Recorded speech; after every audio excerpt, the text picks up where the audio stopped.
तो फाइनली दोस्तों फिर से खेसारी लाल यादव ने नया रिकॉर्ड तोड़ चुके हैं। अभी आप लोग देखेंगे पवन सिंह का गाना भी पीछे चला गया, तो सारा कुछ आप सबको डिटेल से बताएंगे। खेसारी लाल यादव एक और गाने का रिकॉर्ड तोड़ चुके हैं। तो सबसे पहले अगर आप लोग भोजपुरी किंग चैनल को सब्सक्राइब नहीं किए तो सब्सक्राइब कर लेना।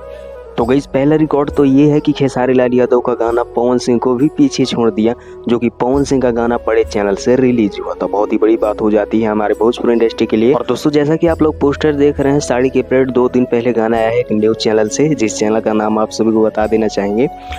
जिस चैनल का नाम है आरजे म्यूजिक। बहुत ही खतरनाक रिकॉर्ड इस गाने ने भी बनाया।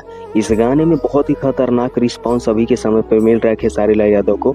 मुझे लग रहा था 4-5 लाख में रुक जाएगा, लेकिन नहीं दोस्तों, अभी आप लोग देखेंगे 2 दिन के अंदर 1.5 मिलियन क्रॉस कर चुका है। तो बहुत ही बड़ा रिकॉर्ड है हमारे भोजपुरी इंडस्ट्री के लिए। बाकी आप लोग क्या कहना चाहेंगे कमेंट करें। पहला वीडियो था। और हाँ दोस्तों, खेसारी भैया ने इतना बड़ा रिकॉर्ड बनाया तो खेसारी भैया के लिए एक कमेंट जरूर कीजिए।